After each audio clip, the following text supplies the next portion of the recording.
They said the hospital closed after the last patient died. They were wrong. It closed after something opened beneath it. Welcome to Horror Audiobook.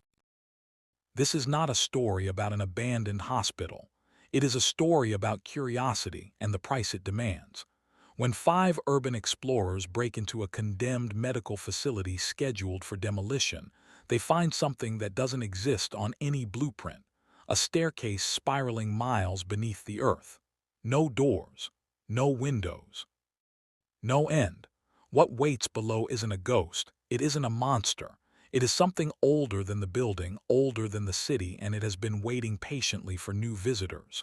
Tonight you will descend with them. And by the end of this story, you will understand one terrifying truth. Some places are not abandoned. They are sealed.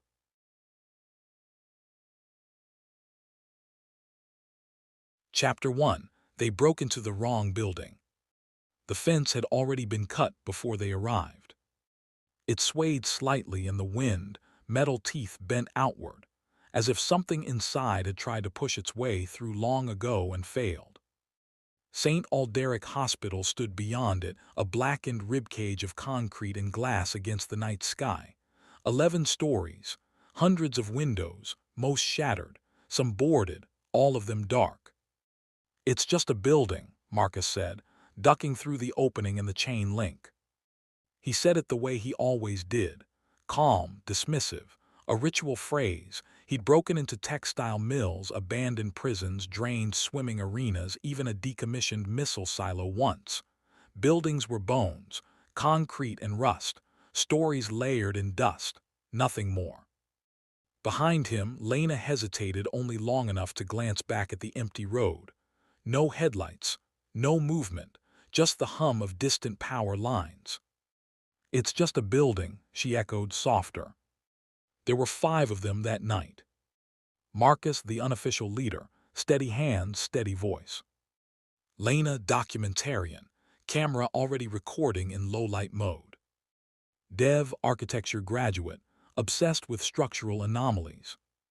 Iris, skeptic, fearless to the point of irritation.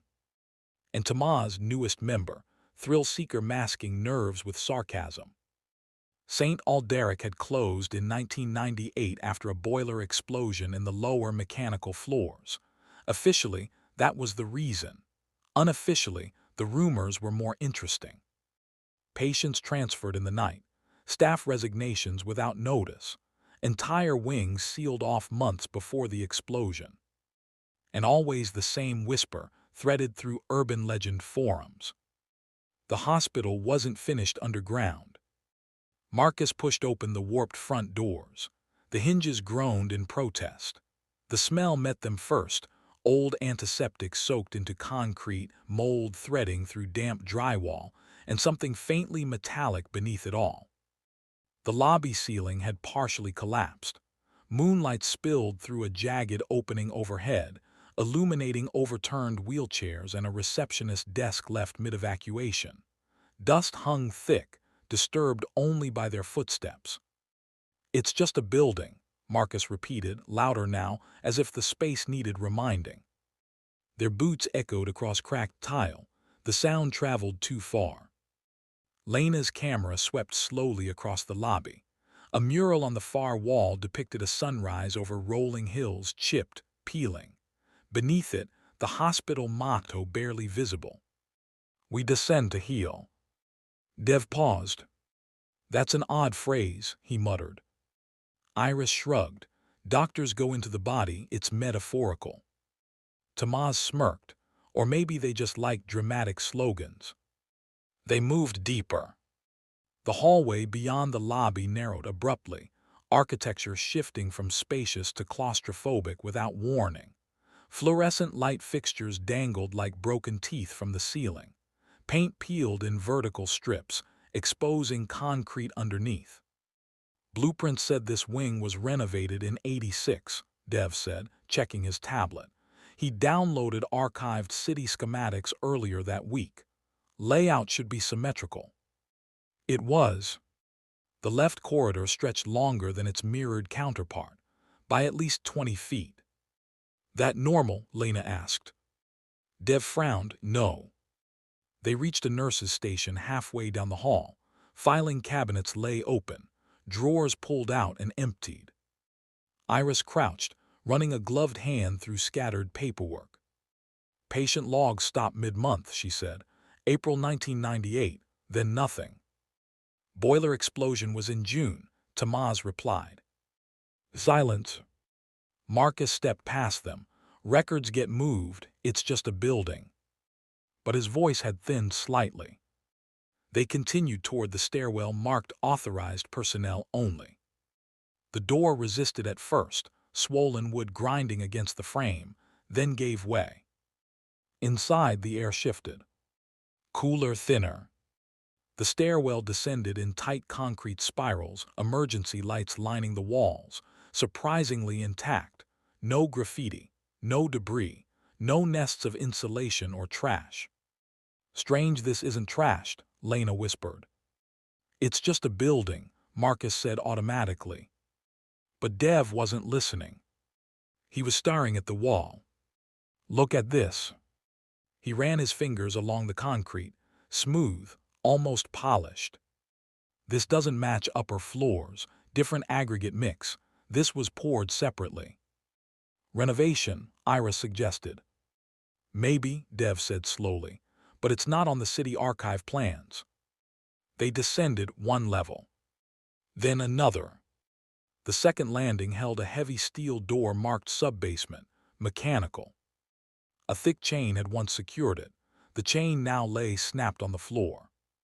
Tamaz bent to inspect it. That's not rusted through.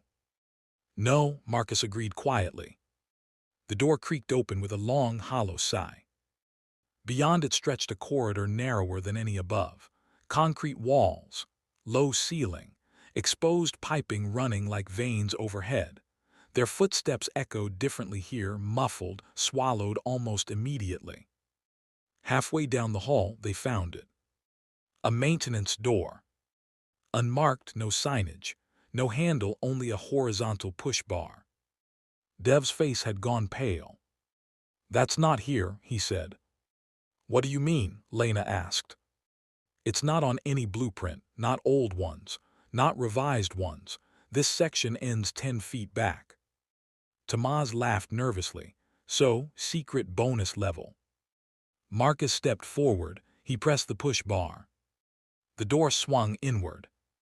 Behind it was not a room. It was a staircase. Concrete raw, spiraling down into darkness. No visible bottom, no visible light source below, just shadow thick and absolute. They stood at the threshold in silence. It's just a building, Marcus said. But this time, no one echoed him. Dev stepped inside first, shining his flashlight downward. The beam vanished after 2 rotations. That's not possible, he murmured. There should be foundation bedrock at 30 feet. Maybe it connects to old city tunnels, Iris suggested, though her voice lacked conviction. Lena adjusted her camera focus. We document to the 3rd landing, she said. Then we reassess. Marcus nodded. They began to descend. The door swung slowly shut behind them. The sound it made, the soft click of metal meeting frame, was almost gentle. Above them, the hospital remained silent. Below them, the staircase waited. And as they reached the 1st landing, Dev glanced at the wall beside him and froze. The concrete was clean. Too clean. No dust. No cobwebs. No footprints except their own. As if no one had ever come down. Or as if something made sure no trace remained. Marcus exhaled slowly. It's just a building, he whispered again. But this time, the words did not sound convincing. And somewhere far below, so faint it could have been imagination, something shifted. Not upward. Not yet. But waiting. Chapter 2, The Blueprints Lied. They told themselves they would only go down 3 landings. That was the rule. Lena had set 3 rotations of the spiral, document the anomaly and return to the surface before midnight. Clean entry, Clean exit, no heroics. Urban exploring wasn't about bravery. It was about restraint. The first landing came quickly. Concrete walls, identical to the first. No doors, no signage, just the continuation of the spiral curling inward like the inside of a seashell. Dev ran his hand along the inner curve of the wall. No seams, he murmured. No expansion joints. This wasn't built in segments, it's continuous. Marcus leaned over the railing and aimed his flashlight downward. The beam stretched, thinning into shadow. "How far?" Tamaz asked. Dev checked the tablet strapped to his forearm. He had downloaded the hospital's complete architectural history, original 1954 schematics, 1972 renovation plans, the 1986 modernization draft.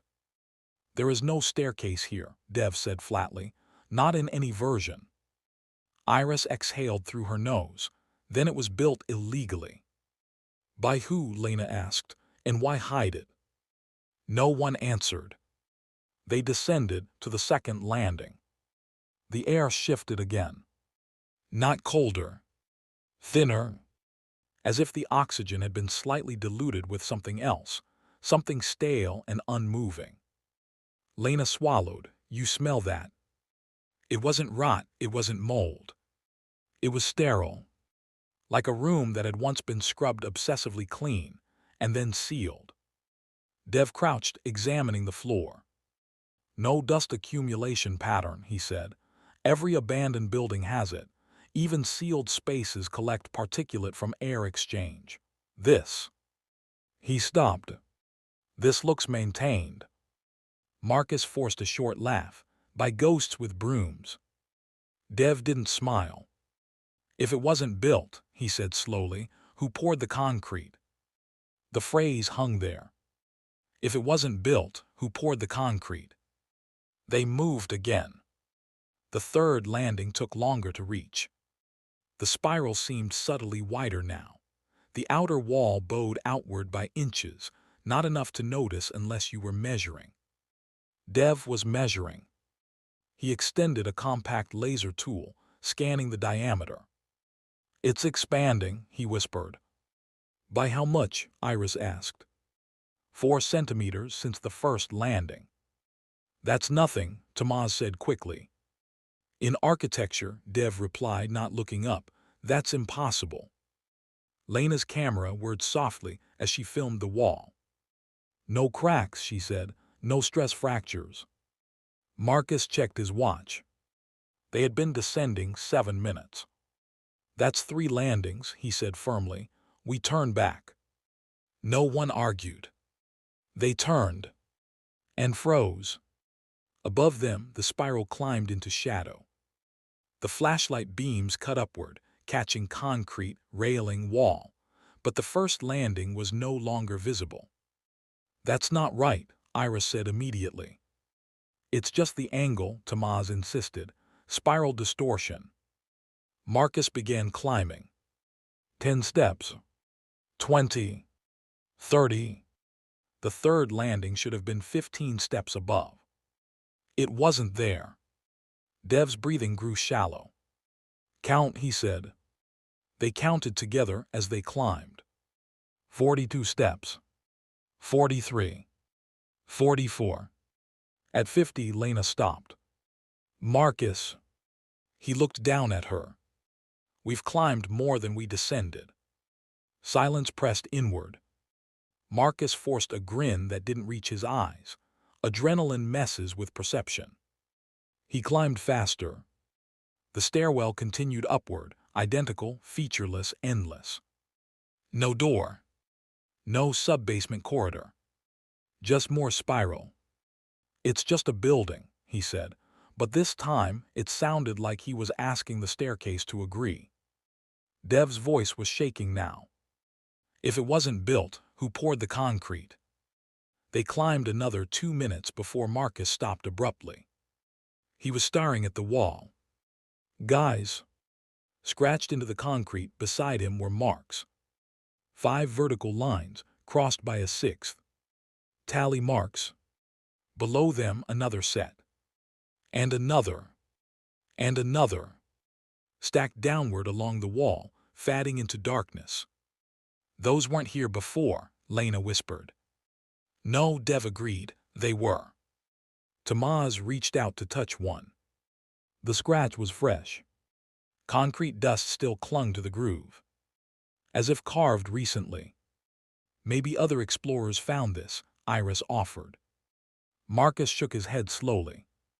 The door upstairs was chained from the outside. The word upstairs felt wrong now. They all knew it. Lena turned the camera toward herself briefly. Her voice dropped to a hush. We are currently unable to locate the sub-basement entrance. We are ascending but not reaching ground level. Markings on the wall suggest prior occupants. She swallowed. Or prior attempts. A faint sound echoed from below. They all heard it. A soft rhythmic shift. Like weight adjusting on stone. Tamaz's voice cracked. That was one of us, right? No one answered. Marcus made a decision. We go down, he said. Iris blinked. What? If up doesn't work, we retrace down. Find the original landing. Dev nodded slowly. Yes, spatial loops can be broken by revering path. They began descending again. 1 landing. 2. 3. The tally marks continued. But now they noticed something else. Between sets of scratches, carved faintly into the wall at uneven intervals, were words. Single sentences. Barely visible. Lena leaned close, brushing dust aside. Her lips moved as she read. The air gets thinner below the third. Dev stiffened. That's... Another phrase appeared beneath it. We should have turned back. Tamaz's breathing quickened. That's what we said. Marcus stepped back slowly, scanning the wall as far as the light allowed. The sentences continued downward. Some frantic, some neat, some deeply gouged as if etched in desperation. It isn't getting deeper. It's getting older. We passed ourselves. Dev's voice trembled. If it wasn't built, who poured the concrete? The spiral widened again. Not drastically, but enough that the railing felt farther from the wall. Lena's camera flickered. The screen glitched, static lines cutting through the image. For half a second, the footage displayed something else. The staircase. But older. Dirtier. And filled with people. Dozens of figures descending in silence. Then it snapped back to present. She lowered the camera slowly. Did anyone else? Yes, Iris whispered. From below, the rhythmic shifting sound came again. Closer now. Not climbing. Not yet. Just adjusting. Waiting. Marcus looked down into the darkness. For the first time since they entered Saint Alderic Hospital, he did not say the phrase. He did not say it's just a building. Because buildings do not expand. Buildings do not erase exits. Buildings do not write warnings in fresh concrete. Dev swallowed hard. If it wasn't built. The sentence did not finish. Somewhere far below, something exhaled. And this time, the echo that followed did not match their breathing. Chapter 3. The air gets thinner below the third landing. They told themselves it was panic. Panic tightened the chest. Panic sharpened sounds. Panic distorted time. It was a simple explanation. It was the only explanation that didn't unravel everything else. They continued downward. The spiral no longer felt symmetrical. The inner curve leaned subtly inward, forcing their shoulders closer to the rail. The outer wall bowed outward, the radius increasing by fractions. Dev kept whispering under his breath like a prayer he didn't believe in. 87 centimeters wider than entry point, he muttered. That's not structural drift, that's growth. Buildings don't grow, Iris snapped. Dev didn't answer. They passed another landing. Then another. No doors. No signage. No dust. Only the tally marks increasing in frequency. The air shifted again. This time it was undeniable. Lena stopped first. Hold on. Her voice sounded thinner, papery. Marcus turned. What? She inhaled deeply and frowned. It feels like altitude. Tamaz gave a short laugh that broke halfway through. We're underground. Exactly, Dev said. He pressed a fingertip pulse oximeter, something he carried out of habit after a previous expedition into a sealed grain silo, against his finger. He stared at the reading. That's wrong. What is it? Iris demanded. 92%. Marcus blinked. That's not terrible. It's dropping, Dev whispered. They stood in silence, ears ringing faintly. There was a pressure now, not crushing, but present like the weight before a storm. Lena adjusted her camera. The red recording light flickered. For half a second, the image lagged. When it caught up, Marcus appeared 2 steps lower than he actually stood. She blinked and looked directly at him. He hadn't moved. Okay, Marcus said carefully. We document 5 more minutes, then we push hard back up together. They continued. The stairwell walls felt closer now, despite the widening diameter. The geometry didn't make sense. It felt like being inside something breathing slowly, expanding and tightening in rhythms too subtle to measure but impossible not to feel. The smell intensified. Sterile. But beneath it, something mineral. Like freshly cut stone. If it wasn't built, Dev murmured automatically, who poured the concrete? This time Tamaz answered. What if it wasn't poured? They all looked at him. He swallowed. What if it formed? The idea lingered. They reached another landing. Dev checked his watch. We've been descending 19 minutes. Marcus stiffened. No. Yes. That's not possible. They had counted roughly 8 landings. 8 landings could not equal 19 minutes. Unless each rotation was longer than the last. Unless the staircase was stretching. Lena leaned against the wall briefly. Her vision swam.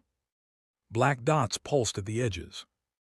Don't sit, Iris said immediately. Low oxygen makes you want to. I'm fine, Lena replied, though her voice felt distant like someone speaking through water. From below a sound echoed. Not rhythmic this time. Irregular. Scraping. Then a pause. Then 2 quick impacts. Marcus's head snapped downward. Hello, he called before he could stop himself. The word fell into the spiral and returned, delayed by half a breath. Hello. But the echo was wrong. It wasn't distorted. It was clear. Clearer than his original voice. Dev's face drained of color. That's not acoustics, he whispered. Iris forced a scoff. Sound reflects. Not like that. They moved again, faster now. The air grew thinner. 89%. 87. Tamaz stumbled. Marcus caught him. Don't rush, Marcus said, though he was breathing harder now too. The stairwell widened again. Dev measured. Another 6 centimeters. Lena's camera glitched again. This time longer. The image froze. Static rippled across the screen. And for 3 full seconds, the display showed the staircase from above, looking down at them. As if filmed by someone standing higher up. Watching. Then it snapped back. Lena's hands trembled. We're not alone, she whispered. Of course we're not, Iris snapped. There were other explorers, those tally marks. No, Lena said. She slowly turned the camera around and pointed it upward. The spiral rose into darkness. Empty. Still. They listened. Silence. Then, a single exhale. Not from below. From above. They all heard it. Tomas's voice cracked. That's just wind. There's no airflow, Dev replied. If it wasn't built. The phrase felt wrong now. Incomplete. The air pressure shifted again, but this time it felt warmer. Not hotter. Just occupied. Marcus swallowed. New rule, he said. No one talks to the stairwell. No one laughed. They descended another half rotation. And that's when they saw it. A backpack. Black nylon. Zipper partially open. Lying against the wall as if carefully placed. Marcus stepped forward slowly. He recognized it immediately. Tomas. Tomas froze. That's yours. It was. Same brand. Same stitched patch of a skeletal hand gripping a compass. But older. The fabric faded. Straps frayed. A thin film of concrete dust coating the surface. Tomas shook his head violently. No, that's not I just bought. Marcus knelt and unzipped it. Inside were supplies identical to theirs. Same flashlight model. Same water bottles. But the water had evaporated, leaving only mineral residue along the plastic. Dev backed away slowly. We passed ourselves, he whispered. Lena's camera trembled as she filmed the bag. Her breath shortened again. 84%. Her pulse hammered in her ears. We should turn back, she said. Marcus didn't respond immediately. Because something else had changed. The tally marks along the wall were no longer neat. They became frantic. Gouged deep. Overlapping. Hundreds of them within a few feet. And carved over them, again and again in uneven, desperate strokes, a single sentence. The air gets thinner below the third landing. Dev stared at it. We're well past the third. From below came the scraping sound again. Closer. Heavier. And now unmistakably accompanied by breath. Slow. Measured. Patient. Marcus stood. For the first time since they stepped inside Saint Alderic Hospital, he said the opposite of what he'd repeated all night. This isn't just a building. No one disagreed. The spiral widened again. The railing felt farther from the wall. And the air, thin, sterile, wrong, carried something new. A whisper. Faint. Layered. Not one voice. Many. Saying the same thing over and over. Keep descending. Lena's camera flickered one last time. In the distortion, for half a second, the staircase did not descend. It coiled. Like something alive. And somewhere below them. Something shifted its weight. Not climbing. Not yet. But preparing. Chapter 4. The Echo That Was Ours. No one wanted to be the first to speak again. After the whisper, after the layered voices that seemed to rise from nowhere and everywhere at once, silence felt safer. Words felt like invitations. They stood on the landing with Tomas's older backpack at their feet, the tally marks crowding the wall like the record of a long, failing war. The air felt warmer now. Not suffocating. Just occupied. Marcus forced himself to move first. He stepped over the abandoned bag. We don't split up, he said quietly. We don't run, we move together. It sounded reasonable. It sounded controlled. It sounded like something a leader would say, in a place that still followed rules. They continued down. The spiral had widened enough now that their flashlight beams barely touched both walls at once. The railing felt thinner beneath their hands. though when Dev squeezed it experimentally, it was solid. Concrete under their boots, concrete under their palms, concrete stretching endlessly in both directions. It was the same. It was always the same. And yet it was.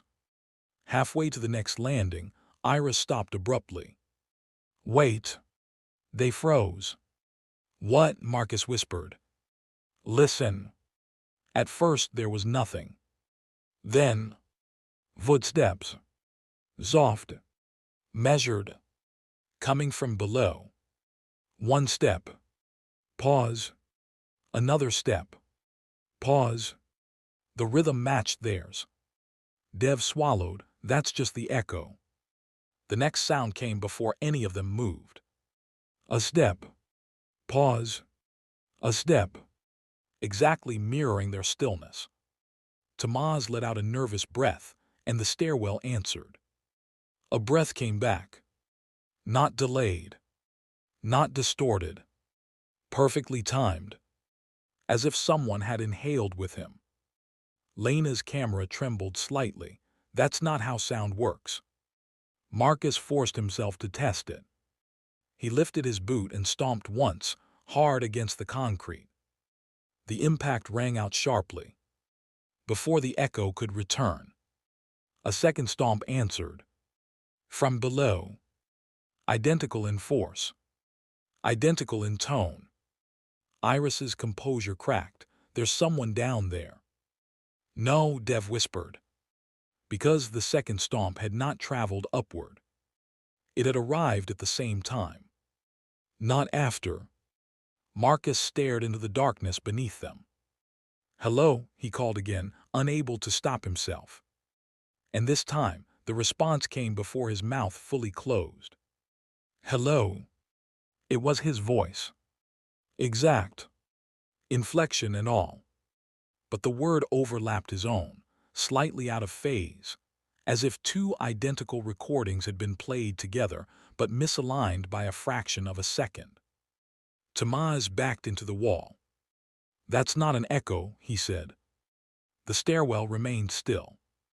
Then Lena spoke, her voice barely above a whisper.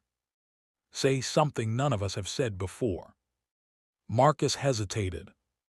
"Then we shouldn't be here." The answer came instantly. "We shouldn't be here. Not from below. Not from above. From everywhere." The sound did not travel. It existed. Layered, multiplied, harmonized by dozens of unseen throats speaking in perfect synchronization. Iris pressed her hands over her ears. "Stop," she whispered. The stairwell obeyed. Silence crashed back down. Dev's breathing quickened. If it wasn't built. The phrase felt useless now. The question no longer mattered. They had proof of something far worse. It was listening. And it was not behind them. Marcus forced himself to move again. "Keep going," he said. "If something's there, we need to see it." The logic was thin. But standing still felt worse. They descended another rotation. The air grew heavier, though the oxygen monitor read 83% now. Lena's vision blurred at the edges again. They reached the next landing. And stopped. There, etched into the wall in deep, deliberate letters, were 5 words. "It answers before you speak." Tamaz stared at them in horror. "That wasn't there before," he said. None of them argued. Below the message were fresh scratches. Long, uneven gouges dragged downward as if carved while moving. The footsteps began again. But now they were ahead of them. Descending. Step. Pause. Step. Pause. Matching their pace exactly. Marcus's voice dropped lower. "It's mimicking." "No," Dev corrected faintly. "It's rehearsing." Lena swallowed. Rehearsing what? The next answer did not wait for them. Rehearsing what? The voice came from behind them. All 5 spun upward. The spiral above remained empty. But the voice had been clear, closer than before. Tomas's breathing fractured into shallow gasps. "This is low oxygen," he insisted desperately. "Auditory hallucinations, hypoxia." "Hypoxia doesn't repeat you in perfect pitch," Iris shot back. Marcus lifted his flashlight and aimed it upward. For a moment, nothing changed. Then, movement. A flicker. Not a shape. Not a body. But the subtle distortion of light bending around something that wasn't visible. Like heat shimmer rising from asphalt. It lasted less than a second. Then it was gone. The footsteps resumed. Now below them again.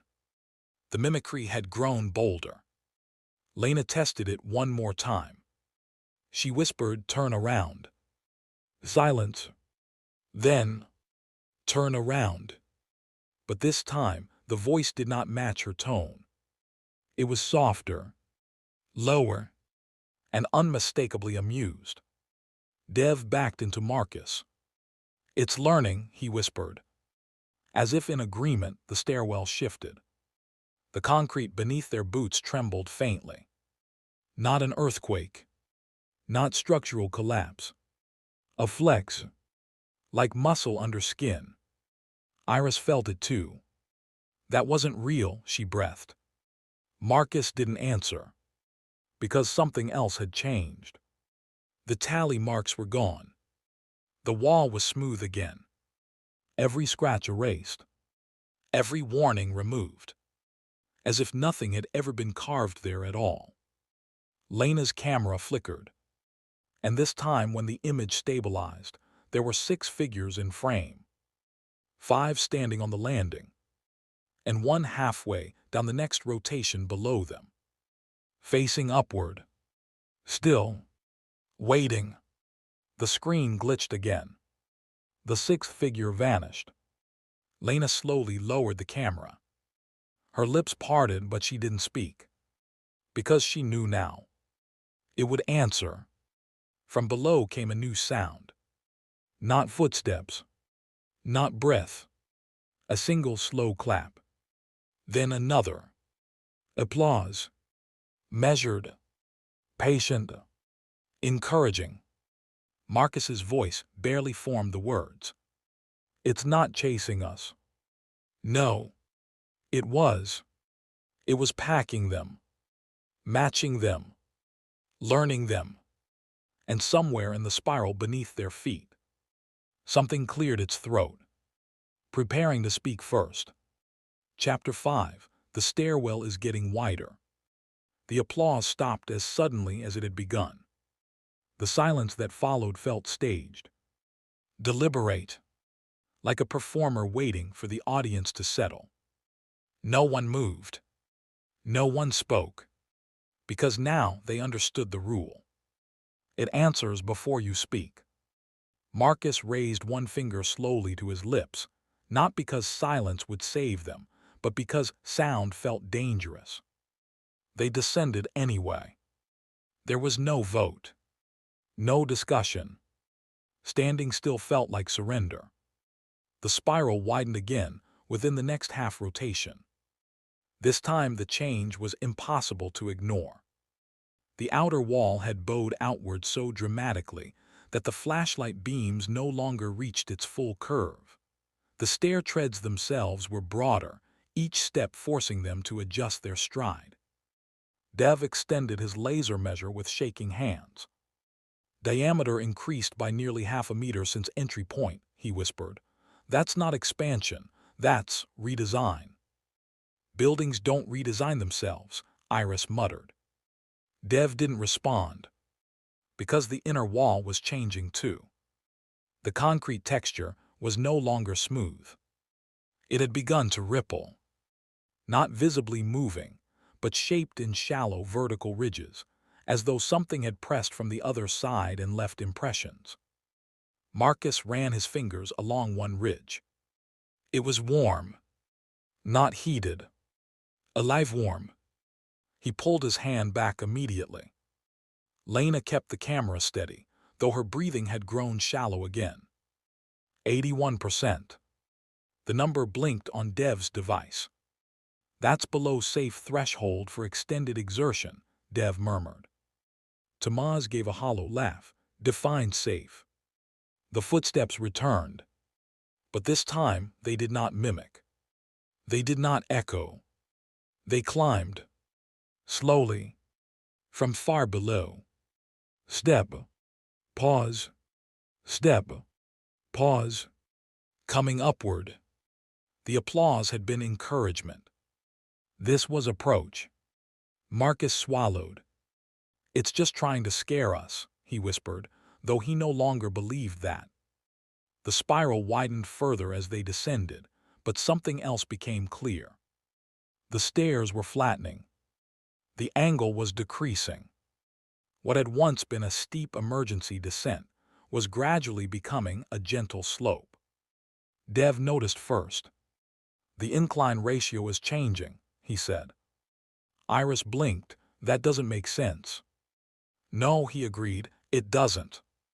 They reached the next landing. But it wasn't a landing anymore. It was a platform. Circular. Wide enough for all five to stand with space between them.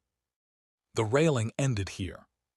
Beyond it, the outer curve of the spiral continued downward, but the drop between rotations had grown deeper. Lena angled the camera over the edge. The beam vanished before touching the next visible step. How far? She whispered. Dev dropped a small metal flashlight from his pack. It fell, and fell, and fell. The sound of impact never came. Tomas's voice cracked. That's not physically possible. From below, the climbing steps continued. Closer now. And heavier. Marcus scanned the walls of the platform. The tally marks were back. But they were different. These were not frantic. These were deliberate. Thousands of them. Organized in careful rows. Layered over one another like sediment. Each cluster separated by a vertical line, as if marking cycles. Those aren't escape attempts, Dev whispered. No, Iris said quietly. They're measurements. Lena moved closer, brushing dust from one cluster. Underneath the tallies, carved faintly but repeatedly, were words. Over and over. In dozens of handwritings. This wasn't built to go down. Marcus's throat tightened. He finished the phrase under his breath. It was built to keep something in. The air shifted again. Warmer now. Heavier. The sterile scent was gone. Replaced by something organic. Like damp soil turned recently. Dev backed toward the inner wall. That ripple pattern, he murmured. The ridges were deeper now. Not random. Symmetrical. Like impressions left by massive fingers pressing outward. Tomas stumbled back from the edge. It's not a staircase, he whispered. No one corrected him. Because they felt it too. The space no longer felt architectural. It felt anatomical. The spiral wasn't descending into the earth. It was coiling. And the widening wasn't random. It was dilation. The climbing footsteps stopped. Silence fell again. But this silence carried weight. Expectation. Marcus took a cautious step toward the next downward slope. As his boot touched the concrete, the entire platform shifted. Not violently. Just enough to confirm what they already feared. The surface flexed. Like cartilage. Lena's camera glitched. For a split second, the concrete texture vanished, replaced by something darker. Veined. Wet. Then it snapped back. She lowered the camera slowly. We're not inside a building, she whispered. No one argued. Dev stared at the wall, realization dawning slowly and horribly. The hospital wasn't covering a basement, he said. It was sealing a wound. The words settled heavily between them. Below, the darkness shifted. Not climbing now. Rising. As if something immense was standing up after a long rest. The air pressure increased abruptly. Dev's monitor blinked 78%. Lena swayed. Marcus caught her arm. "We go up," he said. But even as he said it, he looked at the spiral above. It was narrower now. Tighter. Constriction instead of expansion. The geometry was revering. The space was responding to their direction. "It's adjusting," Iris breathed. Tomas shook his head violently. "No, no, no, no." From below, a sound rolled upward. Not footsteps. Not breath. A low, resonant vibration. Like vocal cords clearing. Preparing to speak. Marcus felt it in his chest cavity. The sound did not travel through air. It traveled through structure. Through bone. The words carved on the wall seemed to darken as shadows shifted across them. This wasn't built to go down. It was built to keep something in. The vibration deepened. The platform trembled more noticeably now. Fine cracks spidered across the concrete surface, but instead of splitting apart, they pulled inward, sealing again. "Healing," Tomas whispered, barely audible. "What if we're not descending?" No one answered, because they all felt the same terrible realization forming. The staircase wasn't taking them deeper into the earth.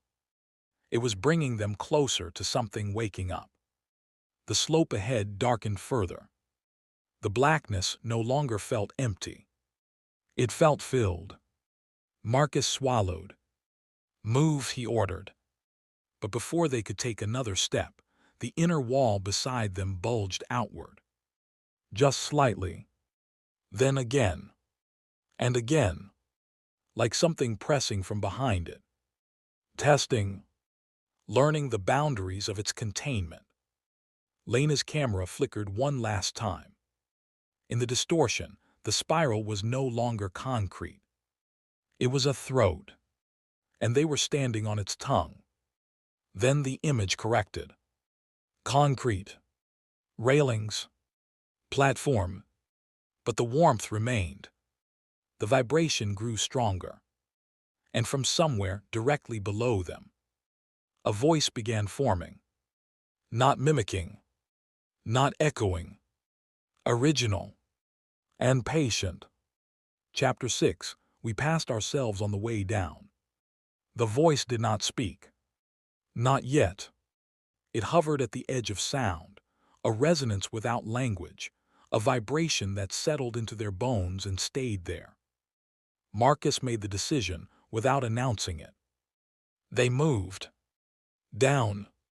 Because the space above had narrowed again, constricting like a tightening fist, the spiral upward no longer resembled the path they'd taken. It was steeper now, sharper, the steps thinner. The staircase did not want them to ascend. So they descended. The slope felt softer beneath their boots. Not visibly different, but the impact of each step no longer echoed sharply. It was absorbed. Dev stopped mid-step. "Listen." They did. Nothing echoed anymore. Sound no longer traveled. It died instantly, as if the spiral were swallowing it whole. Lena's oxygen reading blinked 76%. Her hands trembled, but she kept filming. They rounded another rotation and froze. A tripod stood in the center of the platform ahead. Lena's tripod. Same model. Same scratched leg near the base. But this one was collapsed and coated in a thin film of gray dust. Her breath caught. "That's mine." Tomas shook his head violently. "No, no, it's not." Marcus approached slowly. He knelt. Touched it. It was real. Solid. Cold. He extended one leg, and it snapped into place with the same mechanical click Lena's made. Dev's voice trembled. Check the bag. Beside the tripod lay another pack. This one belonged to Dev. Same faded university patch stitched on the front. But the fabric was brittle. The zipper half melted, as if exposed to extreme heat long ago. Dev opened it carefully. Inside were architectural notes. Pages filled with frantic sketches of spirals, widening spirals, annotated with numbers that climbed off the margins. On the final page, a single sentence had been written over and over until the ink tore through paper. We passed ourselves on the way down. Lena's camera flickered. For a moment, the screen showed the platform from a slightly different angle. The 5 of them standing there.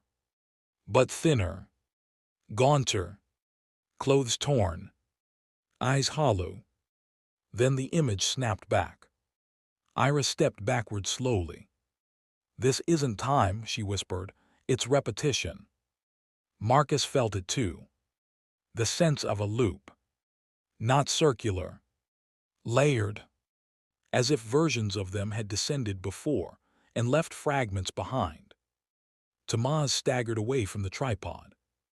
"No, we just got here, He stopped.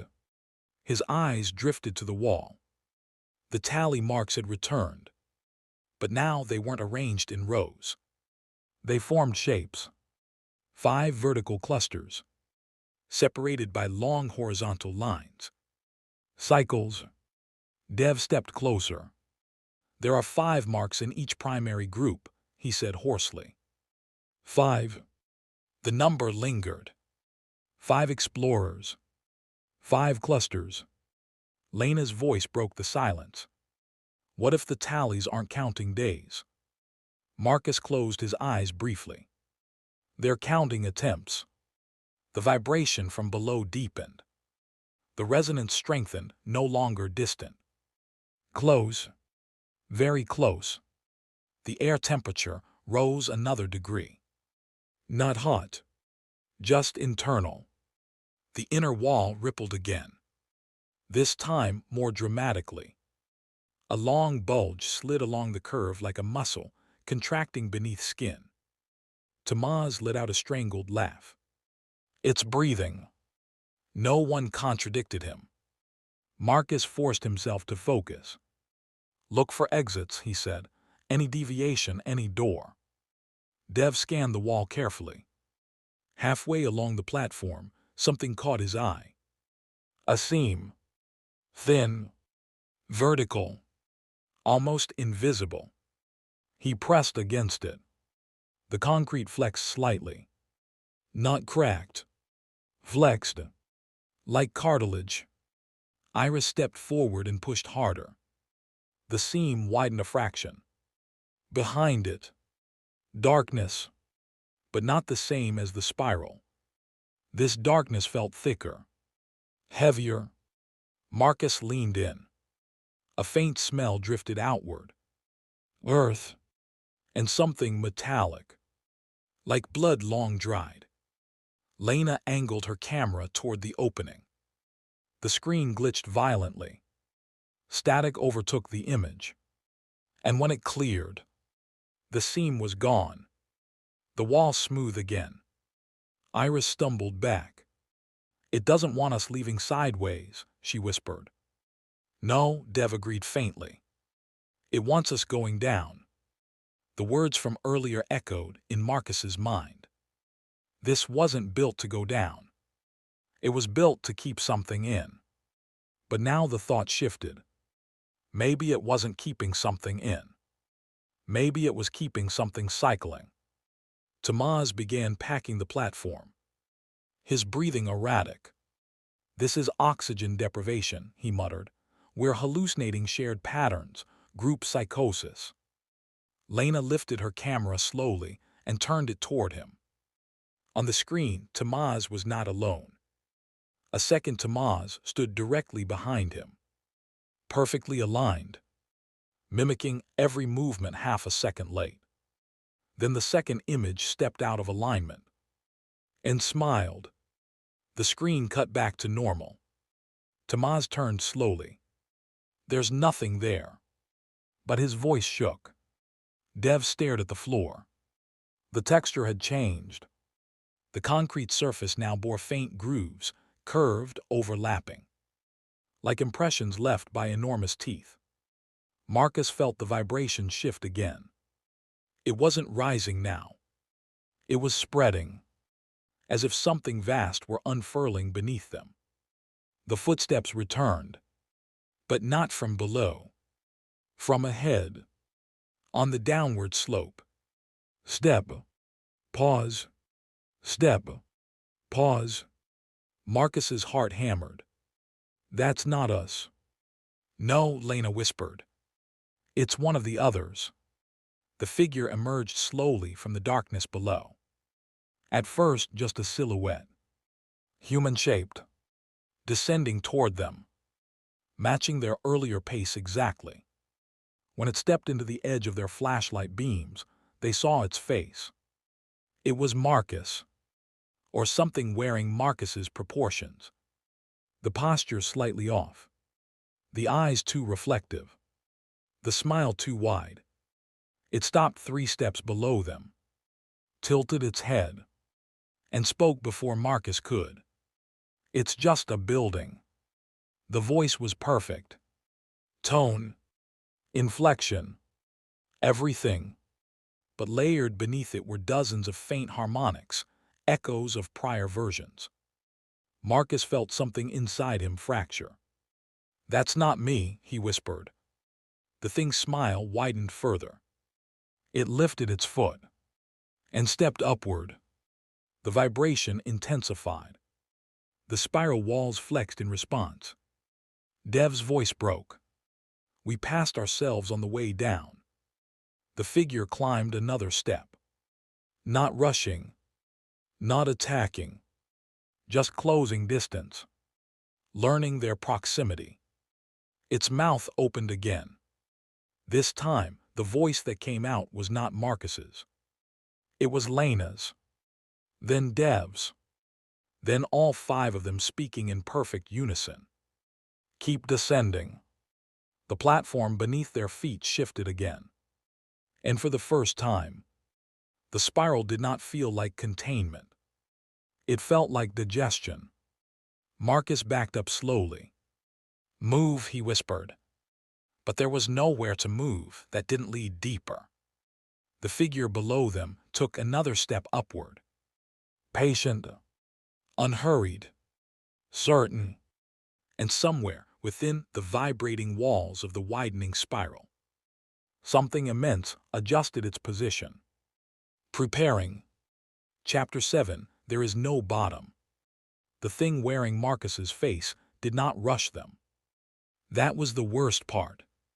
It climbed 1 step, stopped, tilted its head as if listening to something deeper than the vibration in the walls. Then it smiled again, not cruelly, not hungrily. Patiently. Marcus felt the urge to speak, to deny it, to command it, but he bit the inside of his cheek instead. The metallic taste of blood grounded him. No one talks to the stairwell. No one talks to it. The platform trembled again, but subtly now like a pulse beneath skin. Dev swallowed hard. We need data, he whispered, proof, something measurable. Iris shot him a look that bordered on hysteria. You want to measure that. But Dev was already moving. He unhooked a flare from his pack, industrial grade, bright enough to illuminate construction shafts. His hands shook as he struck it against the igniter. It flared to life in violent red light. The entire spiral changed color. Concrete became flesh-toned. Shadows deepened into veins. The thing below them did not recoil from the light. It simply watched. Dev stepped to the edge of the downward slope and dropped the flare. They all leaned over the railing. The flare fell. Red light spinning, painting the inner walls in bloody arcs. 1 rotation. 2. 3. The spiral stretched downward endlessly, widening with every loop. The flare continued falling. 4 rotations. 5. 10. Still no impact. Tamaz whispered, "Count." They counted seconds instead. 5. 10. 15. The red glow diminished but did not strike bottom. 20. 25. 30. At 32 seconds, the flare was a distant ember still descending. Then, it stopped. Midair. Not by hitting ground. By hovering. The red light steadied, and something moved around it. The glow expanded, not because the flare brightened, but because something beneath it reflected the light. A surface. Curved. Massive. Wet. The flare was not at the bottom of a shaft. It was above something. And that something shifted. The flare winked out. Darkness swallowed everything below. Lena stepped back slowly. "There's no bottom," she whispered. Dev nodded faintly. "No geological foundation would allow that depth under this region," he said mechanically. "This exceeds bedrock limits by miles." The word miles felt absurd. They were beneath a hospital in a mid-sized city. Not in the Earth's mantle. Marcus forced himself to look again at the thing wearing his face. It had descended 1 step, matching their stillness, mimicking their posture. But now something else was visible in its eyes. Not reflection. Depth. As if its pupils opened into the same abyss the flare had vanished into. "If it wasn't built," Dev murmured weakly, "who carved it?" The phrase had evolved. The staircase was no longer poured concrete in their minds. It was excavated. Hollowed. Shaped. They moved again. Not upward. Not yet. They edged past the platform and continued downward, giving the double space to climb without immediate confrontation. It did not accelerate. It let them pass. The spiral widened dramatically over the next rotation. The outer wall no longer felt reachable with a flashlight beam. The inner curve sloped inward like the inside of a throat. The steps flattened further until the descent became nearly horizontal. They were no longer spiraling down. They were spiraling inward. Dev's oxygen monitor blinked 72%.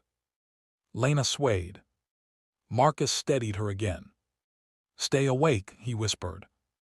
The air smelled different now. Not sterile. Not earthy. It smelled ancient. Like air trapped in caves for millennia. Aged. Undisturbed. The walls had changed too. The concrete texture thinned, giving way to something darker beneath. Stone. Not modern cut. Carved. Grooved with massive, deliberate striations. "These aren't construction marks," Dev breathed. They ran in parallel lines along the wall, each groove wider than a human arm. "Claw marks." No one said it, but they all thought it. Tamaz let out a strangled sound behind them. They turned. The figure was gone. The spiral above stood empty. But the footsteps continued. From below now. Faster. Closer. As if it had leapt down unseen. Lena's camera flickered violently again. This time, when the image stabilized, the spiral no longer resembled architecture at all. It resembled the inside of a colossal shell. Layered. Organic. Each rotation a rib. And far below, barely visible in the distorted red residue of the flare's afterimage. An eye opened. The screen snapped back. Concrete. Railing. Stairs. But Lena's hands trembled uncontrollably now. "I saw something," she whispered. Marcus didn't ask what. He already knew. They rounded another curve. The temperature rose further. The vibration intensified into something rhythmic. Not a tremor, a heartbeat. Slow, immense. Each pulse traveled through the structure beneath their boots. Thud. Pause. Thud. The stairwell was not descending into emptiness. It was wrapping around something alive. Dev pressed his hand against the carved stone wall. It was damp and faintly warm. He pulled his hand away and stared at the moisture clinging to his glove. It wasn't water. It was viscous. Tomas staggered backward again. "We're not under the hospital," he whispered. "No," Iris agreed quietly. "The hospital is on top of this." The realization landed heavily. Saint Alderic hadn't hidden a basement. It had been constructed as a lid. A lock. A weight placed deliberately above something vast and waiting. From below, the footsteps stopped. Silence returned. But now it felt charged. Expectant. Marcus swallowed hard. "There is no bottom," he said aloud. The stairwell answered immediately. "There is no bottom."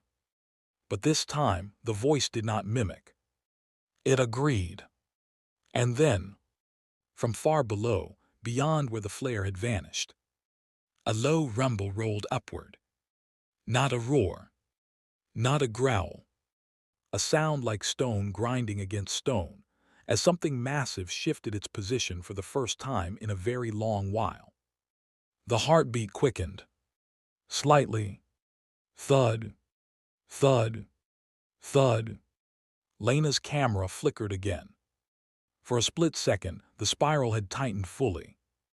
And they were not descending at all. They were spiraling toward the center of something coiled. Then the image corrected. Concrete. Stone. Railing. But the illusion was broken. Marcus looked down into the dark. And for the first time, he did not see a staircase. He saw depth. Unfathomable. Alive. Watching back. Behind them, the spiral narrowed slightly. Not enough to trap. Just enough to guide. Forward. The heartbeat grew louder. And in the darkness below, something enormous inhaled. Chapter 8, Something is Climbing Up. The inhale did not end. It continued. Long. Deep. Impossibly sustained. As though the spiral itself were drawing breath through them. The air thinned further, but the pressure increased, pushing outward against their ears, their sinuses, the fragile chambers of their lungs. Dev's monitor blinked 70%. The number felt irrelevant now. They were not suffocating from lack of oxygen. They were suffocating from proximity. The heartbeat below them quickened. Thud. Thud. Thud. Closer now. Not distant and cavernous, but directional. Coming upward. "It's climbing," Iris whispered. The words barely left her mouth before the stairwell answered. A massive impact echoed from below. Not footsteps. Something heavier. Something with weight distributed across a surface far larger than 2 feet. Another impact. Closer. The spiral trembled. Fine debris fell from the carved grooves in the wall. Marcus grabbed Lena's arm again. "We move," he said. This time they did not descend. They ran upward. The spiral resisted immediately. The incline steepened beneath their feet. The steps narrowed. The widening diameter began revering. Constricting. The structure did not want them leaving. Behind them, another impact. Louder. The railing vibrated violently.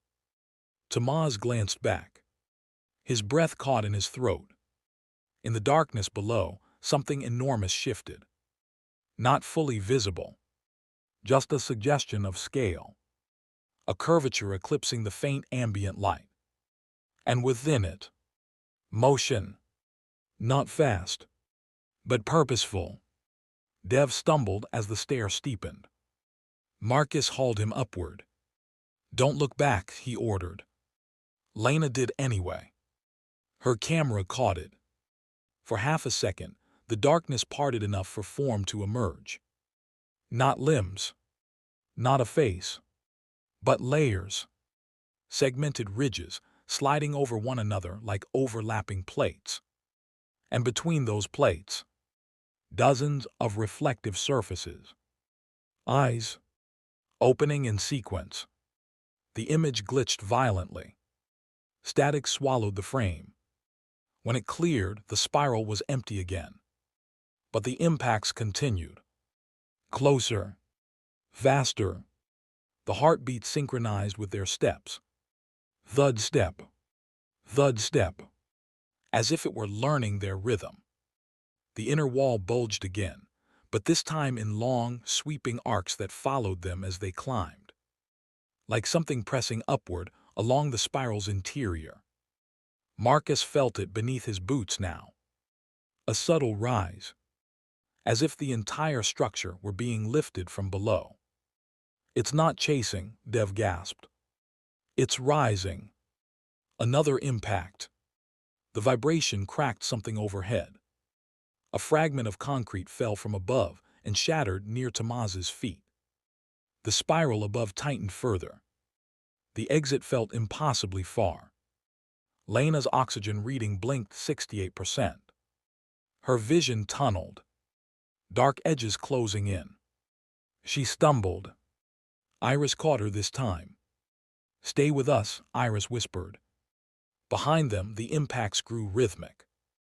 Not random. Calculated. Each strike placed along the inner curve. Climbing, matching the spiral's geometry. As if something immense were using the structure itself to ascend. Tomas risked another glance. This time he saw more. A section of the darkness peeled away from the wall. It wasn't separate from it. It was the wall. Moving. The carved grooves they had thought were claw marks shifted. Realigned. Flexed. The staircase was not built around the thing. The staircase was part of it. The realization hit him like ice water. "We're inside it," he choked. Marcus didn't deny it. Because the inner wall rippled again, and for a brief second, the concrete texture vanished entirely. Replaced by layered, fibrous tissue stretched thin over immense structure. Then it snapped back. Concrete. Stone. Railing. But the illusion was dissolving. The impacts came faster now. Not violent. Measured. Like knuckles tapping lightly along a surface. Testing. Mapping.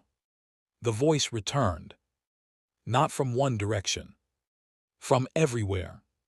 Layered and deep. Keep ascending. This time it wasn't mimicry. It was instruction. Marcus gritted his teeth. No. The word felt small. But it was his. For a moment the impacts paused. Then, a low rumble vibrated through the spiral. The heartbeat skipped, and the incline beneath them flattened suddenly. They stumbled as the angle shifted. The staircase was adjusting again, accommodating upward motion. The widening returned, but not below.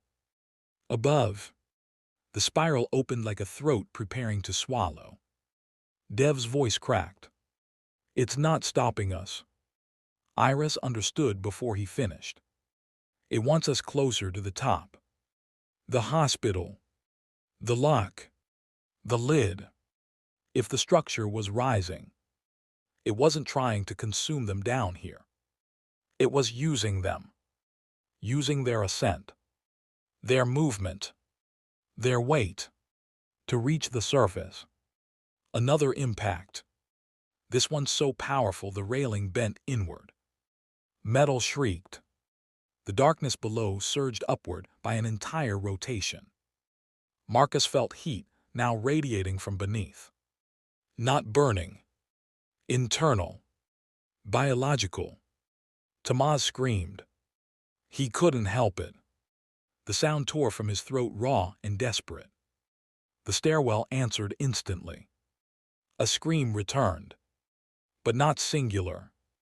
Dozens. Hundreds. Layered over one another. And among them, their own voices. Past attempts. Past descents. Past ascents. The heartbeat accelerated sharply. Thud thud. Thud thud. The spiral tightened violently. The walls pressed inward. For a moment, they were forced shoulder to shoulder. Dev's monitor blinked 65%. Lena's knees buckled. Marcus lifted her bodily. Move, he roared. And this time the spiral obeyed. It widened ahead of them. Opening. Inviting. From below, the darkness surged upward another rotation. And this time, they saw the curve of it clearly. A vast, plated surface sliding along the inner wall. Wet, layered, veined, and embedded within it. A single enormous eye. Opening. It did not look at them. It looked upward, toward the hospital, toward the sealed sub-basement door, toward the surface. The voice came again. Not layered, not echoing. Singular. Ancient. You opened it. The words vibrated through bone, through structure, through memory. Marcus's chest tightened. Because it was true. They had pushed the door. They had stepped inside. They had broken the seal. Behind them, the enormous eye blinked once, and the spiral shuddered violently. The ascent was no longer optional. It was a race, and something vast and patient was climbing with them. Chapter 9. The hospital was the lock. They burst through the maintenance door like survivors breaching the surface of deep water. The corridor beyond felt impossibly narrow now, low ceiling, exposed pipes, peeling paint. The air was thicker here, stagnant, but breathable. Dev collapsed against the wall, ripping the pulse oximeter from his finger. 74%.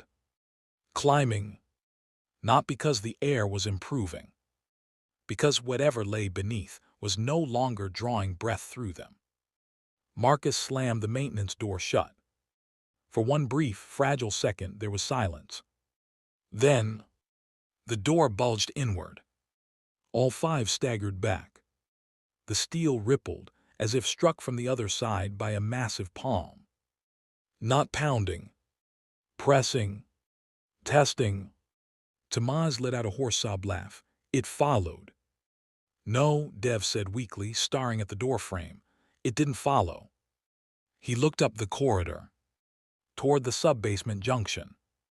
Toward the stairwell leading to the hospital proper. It was already here. The words hung like smoke. Saint Alderic had never been built over empty ground. It had been built over something rising. They moved. Up the sub-basement stairs. The geometry felt wrong even here now. The corridor that once seemed narrow stretched longer than before. The fluorescent fixtures flickered violently, though no electricity had run through them in decades. Halfway up, Lena stopped. There, she whispered. A metal plaque hung crooked on the wall beside the stairwell. It hadn't been there before. Marcus was certain of it. The plaque was old, brass dulled green at the edges. Dev stepped closer, brushing grime away. The engraving read, Saint Alderic Infirmary, ESD, 1924. Below that, in smaller letters, we descend to heal. But beneath the motto, etched faintly as if added later, was a second line. We contain to survive. Iris swallowed. 1924, she murmured. That's not when this hospital was built. No, Dev said slowly. That's when the sinkholes were reported. The memory surfaced in his mind, something he'd skimmed in city archives while researching access points. Unexplained collapses in this district. Entire basements dropping overnight. Residents reporting tremors with no seismic record. And one final entry. A land grant approved for rapid construction of a medical containment facility. Marcus felt the air shift again. Not thinner. Charged. The hospital hadn't closed because of a boiler explosion. It had closed because the ground was moving. A thunderous impact reverberated below. The maintenance door screamed under pressure. They heard metal warp. Tamaz covered his ears. It's pushing up. Dev nodded faintly. The hospital wasn't the building, he whispered. It was the lid. They climbed faster. The main stairwell to the lobby loomed above them. For a moment, everything felt still again. Too still. They burst into the lobby. Moonlight spilled through the collapsed ceiling. Dust hung suspended in pale beams. But something had changed. The mural on the far wall, the sunrise over rolling hills, had cracked down the center. The painted horizon bulged outward slightly, as if something enormous pressed from behind the plaster. Lena swung the camera toward it. The image warped instantly. For a split second, the mural wasn't hills at all. It was an eye. Closed. Waiting. Then the image corrected. Paint. Dust. Debris. Marcus staggered toward the entrance doors. The fence outside still swayed gently in the night wind. Freedom. Surface. Distance. Then, the floor shifted. The entire lobby trembled. A deep grinding roar erupted from below. The cracks in the tile widened in branching fractures. Dev fell to his knees. It's a lining, he breathed. The spiral wasn't just a staircase. It was a thread, a tether, and by ascending it, they had given it direction. Another impact, this one louder than any before. The sub-basement ceiling behind them split down the center. Concrete crumbled. Dust exploded upward in choking clouds. From the ruptured floor of the lobby, a long fissure tore through tile and foundation. The building groaned. The mural split fully apart. And beneath the painted sunrise, stone, ancient, carved, the same striations they had seen below. The hospital wasn't built on bedrock. It was built on carved stone. Sealed stone. Iris stared at the fissure widening across the floor. It was never abandoned, she whispered. It was sealed. The phrase felt heavier now. Final. The ground beneath the hospital heaved upward violently. Marcus grabbed Lena's hand and pulled her toward the exit. Tamaz sprinted ahead. Dev stumbled behind them. They were almost to the doors when the lobby floor erupted. Not exploding. Opening. Like a wound parting. The fissure widened into a circular breach. And from within it, darkness rose. Not smoke. Not shadow. Mass. Layered plates sliding upward, grinding against fractured concrete. The same enormous eye from below emerged halfway through the broken floor. It opened slowly. Moonlight struck it, and it reflected not light, but depth. Marcus froze. The eye did not focus on him. It scanned the lobby, the ceiling, the open doors, the sky. Then it shifted upward again. The hospital walls cracked in long vertical seams. The building was no longer holding something down. It was being split from within. Dev's voice trembled. It's not escaping. Marcus stared at the eye. No, he whispered. It's unfolding. The hospital had never been its prison. It had been its chrysalis. Another tremor rocked the structure. The ceiling collapsed in sections. Moonlight poured in. The eye rotated upward fully.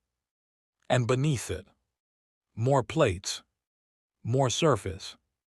Uncoiling, the spiral staircase had not descended into earth. It had wrapped around this, kept it compressed, contained, waiting. The ancient voice resonated again. You opened it. This time it did not accuse. It stated fact. Marcus grabbed Lena and dragged her through the shattered entrance. The others followed. They stumbled across the overgrown courtyard, past the bent chain-link fence, into the open street. Behind them, Saint Alderic Hospital began to tear itself apart. Concrete peeled back like brittle shell.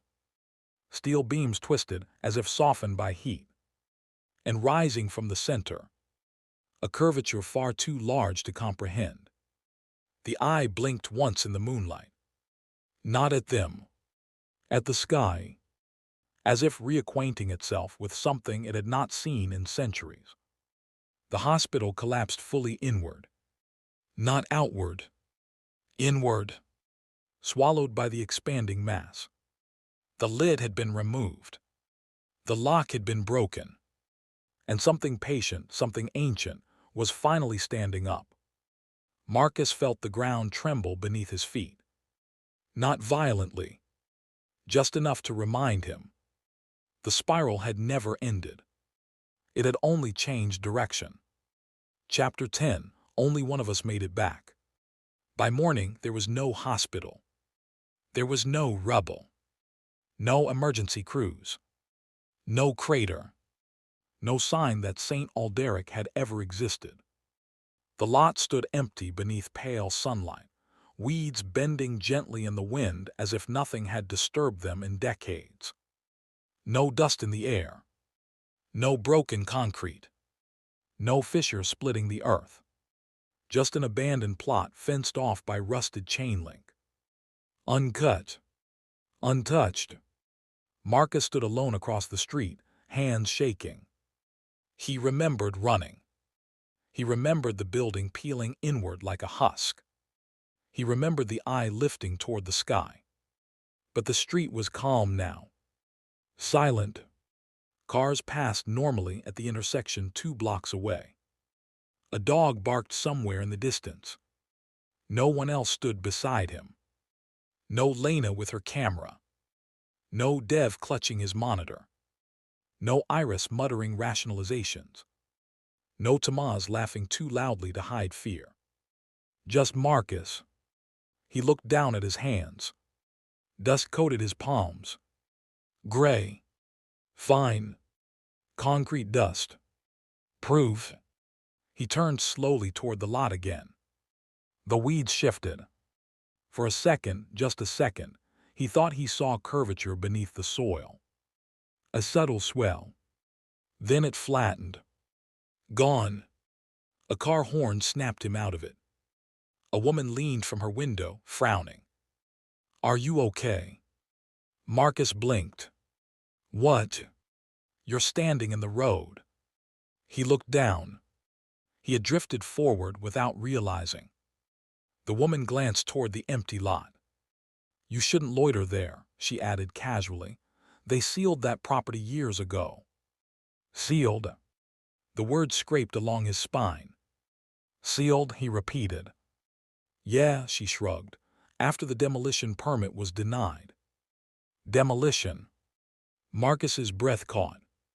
Denied. She nodded impatiently. Unsafe to disturb the foundation, something about unstable ground.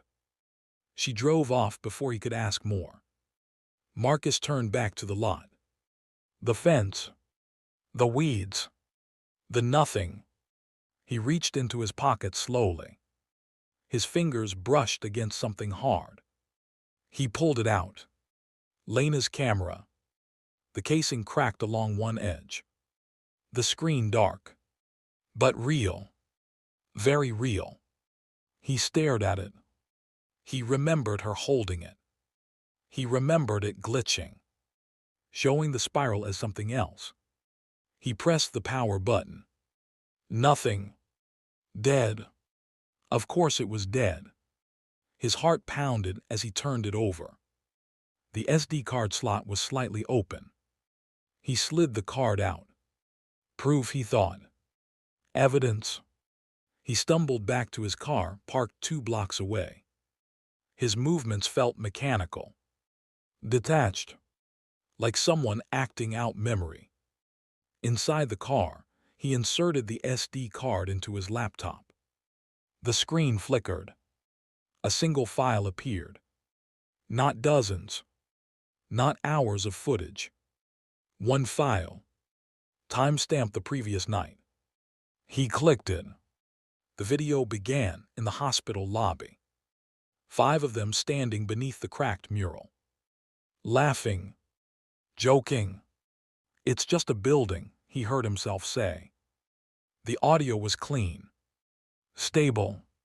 They moved toward the stairwell. The footage followed them down. But only 3 landings. Exactly as planned.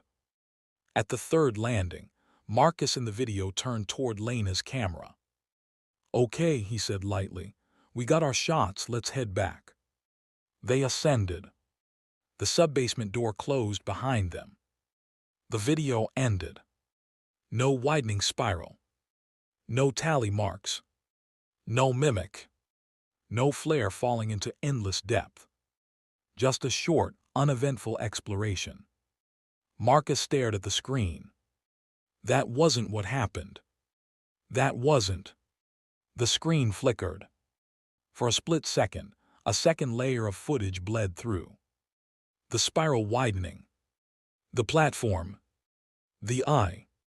Then it vanished. The file ended. Marcus's breath became shallow. He opened the car door abruptly and stumbled out. The street felt wrong. Too stable. Too normal. He turned toward the empty lot again. And this time, he saw it. Not physically. Not visibly. But he felt it. A subtle downward pull. Not gravity. Invitation. The spiral hadn't disappeared. It had inverted. No longer descending beneath the hospital. Now coiled beneath the city. Wider. Unbound. And rising slowly. Marcus staggered backward. No, he whispered. The word felt small. Insufficient. He glanced around the street. People moved normally. Phones in hand. Coffee cups. Conversations. No one else felt it. No one else remembered. He was the only one.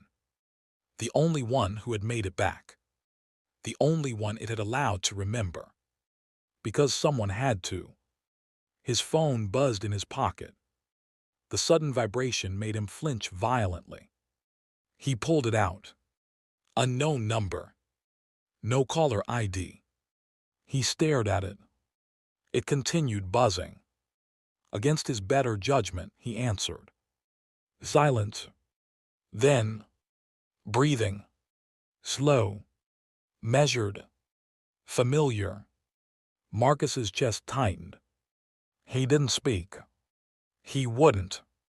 On the other end, the breathing paused. Then a voice spoke. Not layered. Not ancient. Perfectly calm. Perfectly human. It's just a building. The call ended. Marcus lowered the phone slowly. Across the street, a man stood at the fence of the empty lot. Watching him. The man's posture was slightly off. Head tilted. Eyes reflecting too much light. The same smile. Patient. Learning. Marcus's heart pounded. He stepped backward. The man did not follow. He simply stood there. Waiting. The ground beneath Marcus's feet felt subtly uneven. Not broken, just curved. He imagined it now. The spiral expanding outward beneath the city blocks, wrapping around foundations, threading through sewer systems, coiling beneath schools, hospitals, homes, waiting for the next door to be opened, waiting for someone curious enough to descend, or ascend, because now he understood. There was never a bottom. There was never a prison. There was only containment. And containment only works if no one breaks the seal. The man by the fence lifted his phone slowly, held it to his ear. Even from across the street, Marcus could hear it, the faint echo of breathing. And beneath it, a heartbeat. Thud, thud, thud. Steady, patient. Marcus turned and walked away. He did not run. He did not look back again, because he understood something now that he hadn't before. It wasn't chasing. It wasn't hunting. It was expanding. And somewhere beneath the pavement of the waking city, the spiral was widening. Closing chapter. Curiosity is not harmless. It is gravity. It pulls us toward locked doors, sealed tunnels, forbidden places. The explorers believed abandoned meant empty. They believed unmarked meant undiscovered. They believed if something existed, it must have been built by human hands. But some structures are not constructed, they are contained. The hospital was never the horror. The staircase was never the mistake. The mistake was assuming that every descent has a bottom. And now you know the truth. Somewhere beneath something ordinary, there may be a door that should never be opened. So the next time you see a place marked condemned, ask yourself, is it abandoned? Or is it sealed? If this story unsettled you, good. That means you understand. And if you're brave enough, descend into the next one.